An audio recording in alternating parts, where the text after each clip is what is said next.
अस्सलाम वालेकुम रहमतुल्लाहि व बरकातुहू। आप देख रहे हैं मेरा फेसबुक और यूट्यूब चैनल और मैं हूं गुलाम नबी मद्दी। आज 21 नवंबर 2022 है और आज दिन है पीर का। नाज़रीन किराम, कल रात लंदन के अंदर एक बड़ी तूफ़ानी प्रेस कॉन्फ्रेंस हुई थी जिसके अंदर नवाज शरीफ और मरियम नवाज पर बड़े संगीन इल्ज़ामात लगे थे कि इमरान खान को और अरशद शरीफ को कत्ल करवाने के लिए लंदन के अंदर प्लान बना था। हुसैन नवाज के दफ्तर के अंदर नवाज शरीफ और मरियम नवाज उसमें मुलव्वस थीं। नाज़रीन किराम, इस प्रेस कॉन्फ्रेंस को अभी चंद घंटे ही गुजरे थे कि पाकिस्तान के अंदर एक और बड़ा मसला जिस पर पिछले कई दिनों से डेड लॉक था या कोई बड़ा फड्डा था, उस पर हंगामी तौर पर मीटिंग शुरू हो चुकी है। जी हाँ नाज़रीन किराम, इस वक्त खबर सामने आ रही है और ये बड़ी खबर है कि पाकिस्तान की तारीख का सबसे बड़ा फैसला अगले 24 घंटे में सामने आ सकता है। पाकिस्तान की तारीख के सबसे बड़े अहम फैसले के लिए इस वक्त वज़ीर आज़म ऑफिस में और वज़ीर आज़म के दफ्तर में मुशावरत शुरू हो गई है। कहने को तो शहबाज शरीफ कोरोना की वजह से आइसोलेट हैं, लेकिन बहरहाल इस वक्त रिपोर्ट्स मौसूल हो रही हैं कि पाकिस्तान के अंदर शहबाज शरीफ की सरबराही में बाकायदा ये मीटिंग शुरू हो चुकी है और अगले 24 घंटों में या आज रात तक कोई बड़ा फैसला सामने आ सकता है। बुनियादी तौर पर ये जो मीटिंग शुरू हुई है यह पाकिस्तान के नए आर्मी चीफ की तयनाती के हवाले से है। आप जानते हैं नए आर्मी चीफ की तयनाती को लेकर पिछले 5-7 महीनों से यह मसला बना हुआ था, क्योंकि बताया जाता है कि मौजूदा जो इम्पोर्टेड हुकूमत है ये नए आर्मी चीफ की तयनाती को लेकर काफ़ी प्रोपेगेंडा करती रही। इमरान खान के दौर में भी खुद खुर्रम दस्तगीर और बाकी नून लीग के लोगों ने कहा था कि इमरान खान जिसको आर्मी चीफ बनाना चाहते हैं, अगर वो आर्मी चीफ बन गए तो फिर अगले 10-15 सालों के लिए ना तो नवाज शरीफ या नून लीग की सियासत होगी, ना ही पीपल्स पार्टी की सियासत होगी, ना ही किसी और की। तो ये इल्ज़ामात लगते रहे इमरान खान के खिलाफ। लेकिन बहरहाल इमरान खान भी जो नून लीग है या PDM है या इम्पोर्टेड हुकूमत है, इन पर ये कहते रहे कि इनको इख्तियार नहीं होना चाहिए नए आर्मी चीफ की तयनाती का। लेकिन चूंकि पाकिस्तान के अंदर इस वक्त मौजूदा आर्मी चीफ जनरल बाजवा को 29 नवंबर को रिटायर होना है, 29 नवंबर के बाद पाकिस्तान में नए आर्मी चीफ को आना है और 29 नवंबर के दिन ही, यानी जिस दिन पाकिस्तान के मौजूदा आर्मी चीफ रिटायर होंगे उसी दिन नए आर्मी चीफ को आना है। अब नए आर्मी चीफ की तयनाती तारीख से पहले होती है, तो पिछले कई दिनों से डेडलॉक था। बताया जाता है कि मुख्तलिफ नाम ज़ेर गौर थे, उनमें से मुख्तलिफ नामों पर जो इख्तिलाफ था वो पाया जाता था। नवाज शरीफ की अपनी पसंद या अपनी राय थी और शहबाज शरीफ की अपनी पसंद और अपनी राय थी। बुनियादी तौर पर शहबाज शरीफ की अपनी राय हो नहीं सकती, लेकिन उनकी वही पसंद थी शहबाज शरीफ की जो उनको दी गई थी या उनको बताई गई थी उनके लाने वालों ने। तो दूसरी तरफ आसिफ जरदारी की अपनी पसंद थी और बाकी लोगों की अपनी पसंद थी। तो बहरहाल इस वक्त जो 5 सीनियर तरीन अफसरान हैं पाकिस्तान की आर्मी के, उनके नाम भेजे गए हैं, समरी भेजी गई है नए आर्मी चीफ की तयनाती के हवाले से, जिसमें 5 नाम हैं जो इस वक्त भेजे गए हैं। ये 5 नाम कौन कौन से हैं? मौजूदा इस वक्त की जो सीनियरिटी लिस्ट है उसके मुताबिक पाकिस्तान के टॉप पर जो सीनियरिटी में है वो लेफ्टिनेंट जनरल आसिम मुनीर हैं, जिनके बारे में बताया जाता है कि वो हाफिज़ कुरान भी हैं। और दूसरे नंबर पर लेफ्टिनेंट जनरल साहिर शमशाद मिर्ज़ा हैं। तीसरे नंबर पर लेफ्टिनेंट जनरल अज़हर अब्बास हैं। चौथे नंबर पर लेफ्टिनेंट जनरल नौमान महमूद हैं और 5वें नंबर पर पाकिस्तान के साबिक DGISI और मौजूदा कोर कमांडर बहावलपुर जनरल फैज़ हमीद हैं। अब ये 5 सीनियर तरीन जर्नैल जो जिनके नाम इस वक्त वज़ीर आज़म ऑफिस को मौसूल हुए हैं, अब इससे ये बात तो वाज़ेह हो गई है कि यही 5 लोग हैं, इनमें से किसी एक को आर्मी चीफ बनना है। ये जो कहा जा रहा था, 6ठे नंबर पर जनरल आमिर भी थे, उनका नाम चूंकि समरी में नहीं है तो इसका मतलब है कि वो उनको इस दौड़ में शामिल नहीं किया गया है। और इसी तरह से उनसे नीचे भी 1-2 नाम थे। बताया जाता है कि 6-7, क्योंकि ख्वाजा आसिफ ने कहा था कि जनरल ज़िया को 7वें नंबर से आर्मी चीफ बनाया गया था और उनके बकौल के मज़ीद नाम भी मंगवाए जा सकते हैं। अभी तक ये फैसला तो नहीं आया कि मज़ीद नामों को मंगवाया जाए, लेकिन बहरहाल ये बात बताई गई है कि ये 5 नाम हैं जो भेजे गए हैं। इन 5 में से किसी एक को जनरल आर्मी चीफ बनना है और उनमें से एक को chairman joint chiefs of staff बनना है। 2 ओहदे हैं, 2 लोगों को मुंतखब होना है।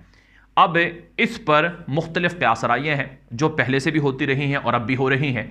क़यास राइयों में जो ज़्यादातर चांसेस बताए जा रहे हैं वो जनरल आसिम मुनीर के हैं, क्योंकि नून लीग के हामी और नून लीग की जानिब से जनरल आसिम मुनीर के नाम को काफ़ी फैलाया गया था, काफ़ी उस हवाले से बातचीत की गई थी कि जनरल आसिम मुनीर को ही आर्मी चीफ बनाया जाए।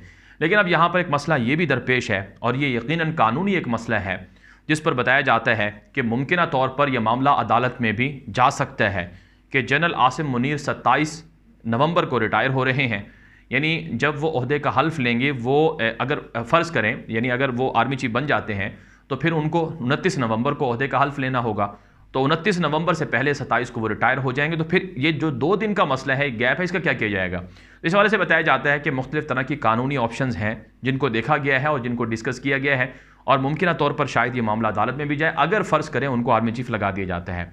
लेकिन एक राय तो ये है, यह क़यास राय है। दूसरी तरफ जनरल साहिर शमशाद मिर्ज़ा का नाम भी है, और जनरल अज़हर अब्बास, और जनरल नोमान महमूद, और जनरल फैज़ हमीद। यानी ये पाँचों के पाँचों नाम जो हैं, इनमें से किसी एक को आप ना निकाल सकते हैं और ना ही किसी एक को 100% कह सकते हैं कि यही आर्मी चीफ बनेंगे।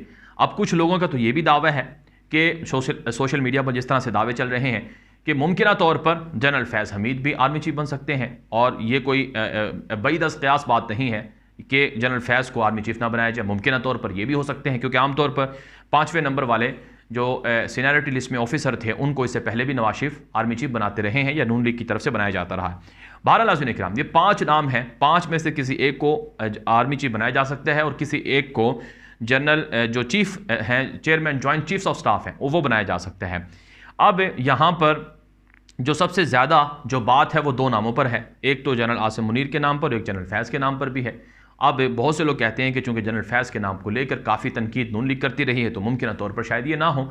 लेकिन बहरहाल अब जो नया आर्मी चीफ होगा उस पर पाकिस्तान की सियासत और पाकिस्तान के जो मसाइल हैं उनका अंबार होगा उनके कंधों पर। जो भी नया आर्मी चीफ बनेगा इन 5 में से, उनको पाकिस्तान के अंदर जो चैलेंजेस हैं उनसे निमटना होगा। अब वो पाकिस्तान के अंदर जो सियासी रस्साकशी है, इससे वो कैसे निपटेंगे, क्या उनकी पॉलिसियाँ होंगी, किस तरह से वो उसको हैंडल करेंगे, ये मुख्तलिफ तरह की जो चीज़ें हैं वो उनके सामने होंगी, वो चैलेंजेस उनके सामने होंगी। और सिर्फ यही नहीं नाज़रीन किराम, सबसे बड़ा पाकिस्तान के लिए इस वक्त मसला मुआशी तौर पर दिवालिया होने का है। पाकिस्तान 90% दिवालिया हो चुका है। पाकिस्तान के अंदर 7 महीनों में हर चीज़ तबाह बर्बाद हो चुकी है। पिछले 7 महीनों के अंदर पाकिस्तान के अंदर जो कुछ हुआ है वो नाज़रीन किराम, जो मुख्तलिफ तरह के जो अदाद व शुमार जारी किए गए हैं उनको देख कर अच्छी तरह से ये बात समझ में आती है कि पाकिस्तान के अंदर पिछले 7 महीनों में क्या कुछ हुआ है। मसलन नाज़रीन किराम, पिछले 7 महीनों में इम्पोर्टेड हुकूमत की तबाहकारियाँ अगर आप देखें तो टेक्सटाइल की जो बरामदात हैं उनमें 15% कमी हो चुकी है। यानी अक्टूबर 2021 में 1.6 अरब डॉलर की टेक्सटाइल की पाकिस्तान की एक्सपोर्ट्स थी, जो अब 1.3 हो चुकी हैं, जिसका मतलब ये है कि 15% जो टेक्सटाइल की बरामदात हैं उसमें कमी हुई है। इसी तरह से IT की बरामदात को अगर आप देखें तो 21% कमी हुई है। मार्च 2022 में, अक्टूबर 2022 में जो यानी इस वक्त 20 करोड़ डॉलर हैं, जबकि मार्च 2022 में 26 करोड़ डॉलर थी। सिर्फ 6 माह के अंदर तकरीबन 6 जो करोड़ डॉलर हैं उनका फ़र्क आया है सिर्फ IT की मसनूआत में। इसके अलावा बहुत सी दीगर जो अदाद व शुमार हैं, अगर वो आप इस वक्त देखें तो पाकिस्तान के अंदर जो अनएम्प्लॉयमेंट है यानी बेरोज़गारी है उसकी शरह में 22.5% तक इजाफा हो चुका है। ये गैलप सर्वे की रिपोर्ट है। और इसी तरह से नाज़रीन किराम, पाकिस्तान के अंदर जो मशीनरी की इम्पोर्ट थी वो इस वक्त 9 साल की सबसे कम तरीन सतह पर है। जाहिर सी बात है, बाहर से मशीनरी आती है, चीज़ें पाकिस्तान में बनती हैं, फिर वो बाहर एक्सपोर्ट होती हैं। तो इमरान खान के दौर में बाहर से मशीनरी आ रही थी, कारखाने लग रहे थे, सनतें लग रही थी, रोज़गार के मौके थे। और अक्टूबर 2021 में 872 मिलियन डॉलर की मशीनरी एक्सपोर्ट हुई थी, यानी इम्पोर्ट हुई थी बाहर से, और अब 457 की हुई है, जिसमें 48% कमी वाक़ई हुई है। सिर्फ यही नहीं नाज़रीन किराम, बल्कि जो दीगर अदाद व शुमार अगर आप देखें तो पाकिस्तान के अंदर जो इंक्रीज़ टोटल जो डेथ है, अगर उसको हम कर्ज़ों को कहें और लाइबिलिटीज़ को कहें, तो वो नाज़रीन किराम पाकिस्तान में बढ़ चुके हैं। यानी पाकिस्तान के अंदर सितंबर 2022 में और मार्च 2022 के अदाद व शुमार देखें तो उसमें इजाफा हो चुका है। इसी तरह से नाज़रीन किराम, पाकिस्तान के अंदर जो मुख्तलिफ तरह के रोशन डिजिटल अकाउंट जो थे, जिसके अंदर बाहर से पैसा आता था, पहले नाज़रीन किराम उसमें ज़्यादा पैसे आते थे। मसलन मार्च 2022 में 290 मिलियन डॉलर आए थे, 290 मिलियन डॉलर आए थे और अब सितंबर 2020 की रिपोर्ट के मुताबिक 168 मिलियन डॉलर हैं, यानी 42% कम हो। यानी बाहर से जो पाकिस्तानी पैसे भेजते थे बैंक के जरिए से, रोशन डिजिटल अकाउंट के जरिए से, उनमें कमी आ चुकी है। इसी तरह से ओवरसीज़ जो रेमिटेंस हैं उनमें रिकॉर्ड कमी हुई है। नाज़रीन इकराम, जुलाई अक्टूबर 2021 में रेमिटेंस थी 10.8 बिलियन डॉलर, जबकि जुलाई अक्टूबर 2022 में 9.9 बिलियन डॉलर, यानी 0.8% जो है वो कमी वाक़ई हुई है सालाना बुनियादों पर। इसी तरह से नाज़रीन किराम, पाकिस्तान के जो फॉरेन एक्सचेंज रिजर्व्स थे यानी असासे थे, वो मार्च 2022 में 2 बिलियन डॉलर थे, जबकि नवंबर 2022 में 7.9 बिलियन डॉलर, यानी कि 51% पाकिस्तान के सासों में कमी आ चुकी है। इसी तरह से बाकी अदाद शुमार हैं। तो बहुत बड़े चैलेंज हैं नए आर्मी चीफ़ के लिए कि वो किस तरह से मामलात को हैंडल करेंगे, किस तरह से नए आर्मी चीफ़ इस दलदल से इस मुल्क को निकालेंगे। जब तक कि सियासी तौर पर रस्साकशी ख़त्म नहीं होती, फेयर इलेक्शन नहीं होते, आवाम की राय, आवाम का मैंडेट नहीं माना जाता, तब तक ये मसाइल रहेंगे और तब तक ये जो मुश्किलात हैं, ये कोई भी इन मुश्किलात से पाकिस्तान को नहीं निकाल सकता है। ये वीडियो आम करते मज़ीद इस तरह की मालूमात और ख़बरों के लिए आप हमारा यूट्यूब चैनल जो कि गुलाम नबी मदनी के नाम से है उसे फॉलो कर लें, और इसी तरह से हमारा फेसबुक पेज है गुलाम नबी मदनी के नाम से, उसे भी फॉलो कर लें। अब तक के लिए इतना ही इजाज़त दीजिए। अस्सलाम वालेकुम रहमतुल्लाहि व बरकातहू।